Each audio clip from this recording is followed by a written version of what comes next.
Hello दोस्तों। तो आज मैं लेकर के आया हूँ बुक रीडिंग का 13वां क्लास।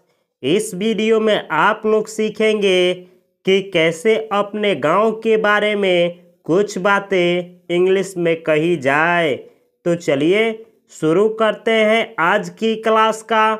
इसमें कुछ हम सेंटेंस बतलाएंगे और इस सेंटेंस को आप हेर फेर करके आप अपने गांव के अकॉर्डिंग किसी के सामने प्रस्तुत कर सकते हैं। तो यहाँ पे पहला सेंटेंस है, the name of my village is Rampur. The name यानी नाम, ऑफ यानी का, माई विलेज यानी मेरा गांव, इज यानी है, रामपुर यानी रामपुर। तो इस सेंटेंस का हिंदी मीनिंग हुआ कि मेरे गांव का नाम रामपुर है, यानी मेरे गांव का नाम रामपुर है। तो यह जो सेंटेंस है सिंपल सेंटेंस है। यहाँ पे नेम के पहले द लगा है तो द को आर्टिकल बोला जाता है। 3 आर्टिकल होते हैं, ए, एन, द। तो द का हिंदी मीनिंग कुछ भी नहीं होता है। जिस चीज़ को खास बनाना हो उसके पहले द आर्टिकल लगता है। माई विलेज का हिंदी मीनिंग होता है मेरा गांव। अगला सेंटेंस है, it is an Agra district. It यानी यह, इज यानी है, इन यानी में, आगरा यानी आगरा, डिस्ट्रिक्ट यानी जिला। तो इस सेंटेंस का हिंदी मीनिंग हुआ कि यह आगरा जिला में है, यानी रामपुर जो गांव है यह आगरा जिला में है। अगला सेंटेंस है, it is NEET and clean. It यानी यह, इज यानी है, नीट यानी साफ, एंड यानी और, क्लीन यानी सुथरा। तो इस सेंटेंस का हिंदी मीनिंग हुआ यह साफ और सुथरा है, यानी जो मेरा गांव है उसका नाम रामपुर है, वह आगरा जिला में है, और वह जो जिला है यानी मेरा गांव है वह साफ और सुथरा है। तो इस सेंटेंस में इट का प्रयोग सब्जेक्ट के लिए हुआ है और वो भी गांव के लिए। तो नॉन लिविंग थिंग्स के बारे में जब कुछ कहना हो, यानी निर्जीव चीज़ों के बारे में कुछ कहना हो, तो वहाँ पे सब्जेक्ट के रूप में इट का प्रयोग होता है सिंगुलर फॉर्म में। यह दोनों सेंटेंस में इट का प्रयोग हुआ है। अगर आप इट के बारे में सीखना चाहते हैं कि कैसे और कब इट का प्रयोग सेंटेंस में होता है, तो आप लोगों को इसी चैनल पे इट के बारे में पढ़ाया गया है। इस चैनल को सब्सक्राइब करें और इस वीडियो के बाद इट वाले वीडियो को जा करके इस चैनल के प्लेलिस्ट से देख सकते हैं। अगला सेंटेंस है, we grow 2 crops every year. We यानी हम लोग, ग्रो यानी उगाते हैं, 2 क्रॉप्स यानी 2 फसलें, एवरी ईयर यानी हर एक साल। तो इस सेंटेंस का हिंदी मीनिंग हुआ कि हम लोग 2 फसलें हर एक साल उगाते हैं, यानी कहने का मतलब है कि मेरे गांव का नाम रामपुर है, यह आगरा जिला में है, यह साफ और सुथरा है, और हम लोग अपने गांव में हर एक साल 2 फसल बोते हैं। अगली सेंटेंस है, there is a river named Sirsa in my village. There is का हिंदी मीनिंग होता है। यहाँ पे जैसे कहना हो कि एक कलम है तो आप बोलेंगे देयर इज अ पेन। एक बिल्ली है, देयर इज अ कैट। इसी तरीके से कहना हो कि एक नदी है तो आप बोलेंगे देयर इज अ रिवर। तो यहाँ बोला गया है देयर इज अ रिवर यानी एक नदी है, नेम्ड यानी उसका नाम रखा गया है, सिरसा यानी सिरसा, इन यानी में, माई विलेज यानी मेरे गांव में। तो इस सेंटेंस का हिंदी मीनिंग हुआ कि एक नदी है जिसका नाम सिरसा है जो मेरे गांव में है, यानी मेरे गांव में सिरसा नदी बहती है। अगला सेंटेंस है, mainly farmers live in my village. Mainly यानी मुख्यतः या अधिकतर, फार्मर्स यानी किसान है। एक से अधिक किसान को फार्मर्स बोला जाता है। तो फार्मर्स लिव यानी रहते हैं, इन यानी में, माई विलेज यानी मेरे गांव में। तो इस सेंटेंस का हिंदी मीनिंग हुआ मुख्यतः किसाने मेरे गांव में रहते हैं। तो यह जो सेंटेंस है प्रेजेंट इंडेफिनिट का सिंपल सेंटेंस है। लिव वर्ब का यहाँ पे पहला फॉर्म का यूज हुआ है। अगला सेंटेंस है there are some shopkeepers, barbers, blacksmiths, carpenters and cobblers also. There are यानी है, सम यानी कुछ, शॉपकीपर्स यानी दुकानदार, एक से अधिक दुकानदार, इसमें एस लगा है। बार्बर्स यानी एक से अधिक बार्बर्स। बार्बर्स बोला जाता है उन लोगों को जो केस काटते हैं, यानी हजाम को या नाई को इंग्लिश में बार्बर्स बोला जाता है।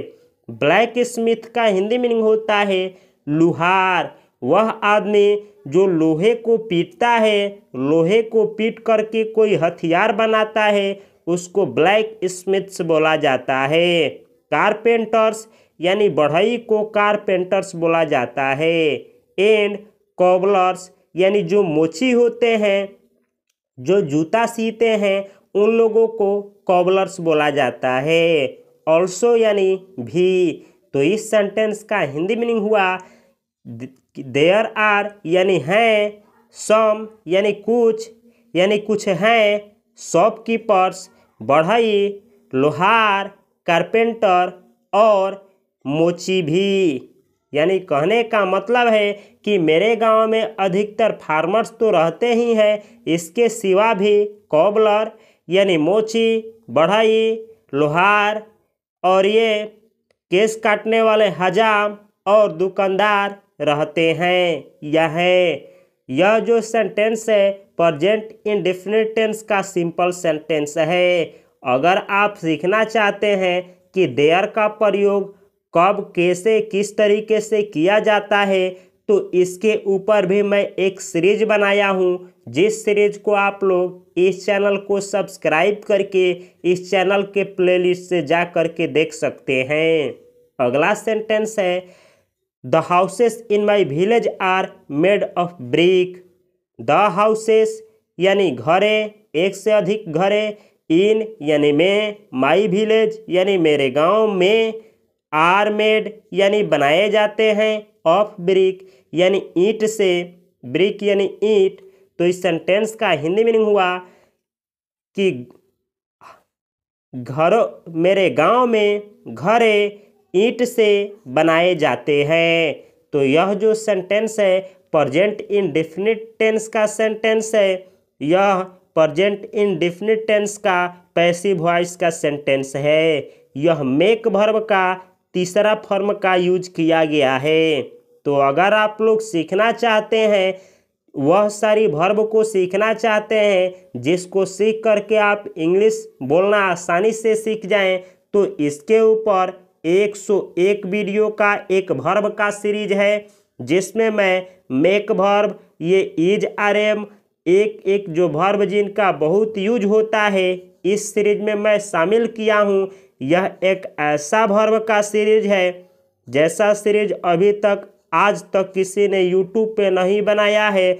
इस सीरीज की विशेषता है कि मैं वो सारे वर्ब को कवर किया हूँ जिसको किसी भी इंसान को इंग्लिश सीखने से पहले उसको सीखना पड़ेगा, और उस वर्ब के साथ मैं उसके पांचों फॉर्मों को, उस वर्ब से कौन कौन सा वर्ड मीनिंग बना है ये भी, और उन सभी वर्डों को, वर्बों को किस तरीके से सेंटेंस में यूज होता है, सब कुछ इस सीरीज में दिखाया हूँ, आप लोगों को सिखाया हूँ। तो अगर आप लोग इस वीडियो के सीरीज को देखना चाहते हैं तो इस चैनल को सब्सक्राइब करें और इस वीडियो के प्लेलिस्ट में जाएं और ढूंढें। इस सीरीज का नाम है मोस्ट स्पोकन वर्ब सीरीज, और 101 वीडियो का सीरीज है, उसको डे 1 से देखते हुए पूरे सीरीज को देख लें। मैं विश्वास दिलाता हूं कि उस पूरे सीरीज को देखने के बाद आप यूट्यूब पे किसी भी वीडियो को देखें,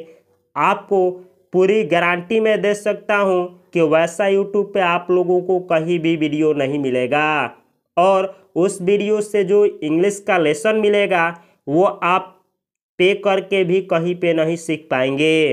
अगला सेंटेंस है, there is a primary school in my village. There is a primary school यानी एक प्राइमरी स्कूल है, एक प्राथमिक विद्यालय है। इन यानी में, माई विलेज यानी मेरे गांव में। तो इस सेंटेंस का हिंदी मीनिंग हुआ कि एक प्राथमिक स्कूल है मेरे गांव में। तो जब आपको कहना हो कि मेरे गांव में एक प्राथमिक स्कूल है, आप इंग्लिश में बोलेंगे there is a primary school in my village. अगला सेंटेंस है, we have a gram panchayat also. We have यानी हम लोगों के पास है, और यानी एक, ग्राम पंचायत यानी ग्राम पंचायत, ऑल्सो यानी भी। तो इस सेंटेंस का हिंदी मीनिंग हुआ कि हम लोगों के पास भी एक ग्राम पंचायत है, यानी यह स्कूल तो है ही, इसके सिवा हम लोगों के गांव में एक पंचायत भी है। अगला सेंटेंस है, the people of my village are simple and honest. The people यानी लोग, ऑफ यानी का, माई विलेज यानी मेरे गांव, आर यानी है, सिंपल यानी सादा, एंड यानी और, ऑनेस्ट यानी ईमानदार। तो इस सेंटेंस का हिंदी मीनिंग हुआ कि मेरे गांव का लोग सिंपल और ईमानदार हैं। तो इस तरीके से दोस्तों एक एक वर्ड को आप लोग देख सकते हैं कि कितना बारीकी से पढ़ा गया है। मैं इसका हिंदी इसलिए निकाल पा रहा हूँ क्योंकि मुझे सभी वर्डों का हिंदी मालूम है, प्लस कौन सा टेंस कौन सा सेंटेंस है ये सब कुछ मुझको आता है। तो जब तक आपको एक एक वर्ड का हिंदी मीनिंग पता नहीं होगा, और आप अगर किसी वैसे देश में जन्म लिए हैं जहाँ पे इंग्लिश बोली नहीं जाती है, तो उन भाई लोगों के लिए इंग्लिश सीखना थोड़ी सी डिफ़िकल्टी होगी। इसमें यह करना होता है कि वैसे वैसे वर्ड मीनिंग को सीखिए जिसका डेली यूज किया जाता है।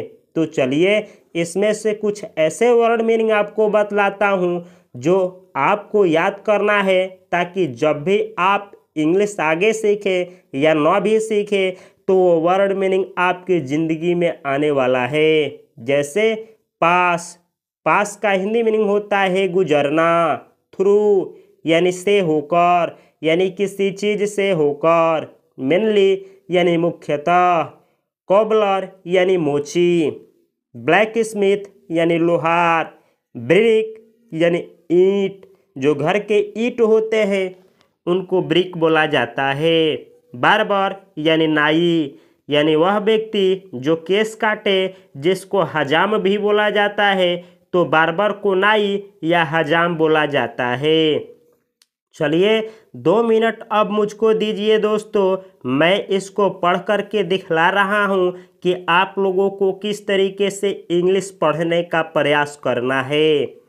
हिंदी मीनिंग नहीं बतलाऊंगा, केवल रीड आउट करके दिखलाऊंगा।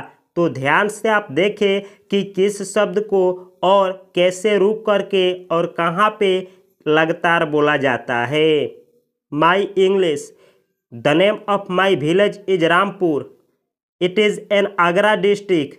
It is neat and clean. We grow 2 crops every year. There is a river named Sirsa in my village. Mainly farmers live in my village. There are some shopkeepers, barbers, blacksmiths, carpenters, and cobblers also. The houses in my village are made of brick. There is a primary school in my village. We have a gram panchayat also. The people of my village are simple and honest. तो इस तरीके से reading का प्रयास किया जाता है। यह सीरीज दोस्तों 25 दिनों का सीरीज है।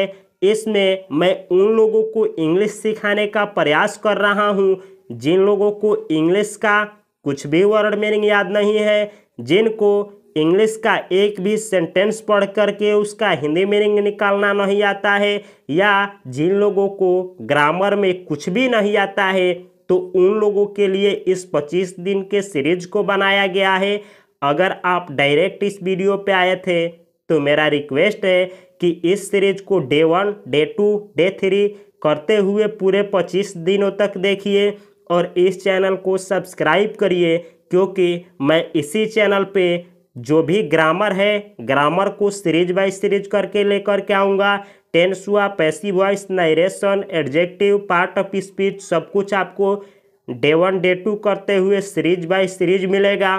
प्लस में इससे भी एडवांस लेवल का बुक रीडिंग का एक सीरीज लेकर के आ रहा हूँ, जिसमें आप लोगों को किताब पढ़ना, उसका हिंदी मीनिंग निकालना, एग्जाम के पेपर रीडिंग करना और अखबार पढ़ना और बहुत सारी किताबों को पढ़ना, स्टोरी को पढ़ना और उसके हिंदी मीनिंग को निकालना इसी चैनल पे आप लोगों को सिखाया जाएगा। तो अगर आप मुझसे जुड़ कर के हर एक सोशल मीडिया पे इंग्लिश सीखना चाहते हैं तो इस वीडियो के डिस्क्रिप्शन बॉक्स में मेरा सभी सोशल मीडिया का लिंक दिया गया है।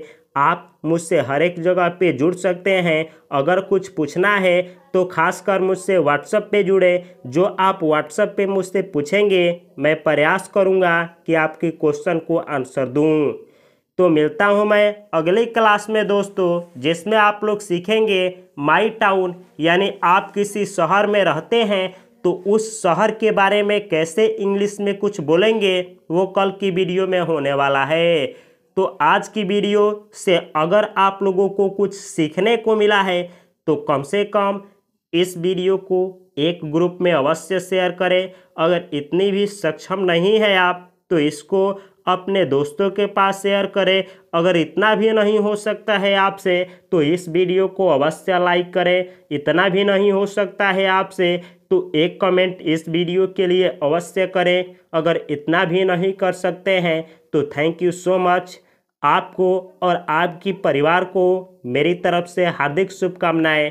मिलता हूं मैं अगले वीडियो में, तब तक के लिए आपको और आपकी मेरे परिवार को हार्दिक शुभकामनाएं। नमस्कार, जय हिंद।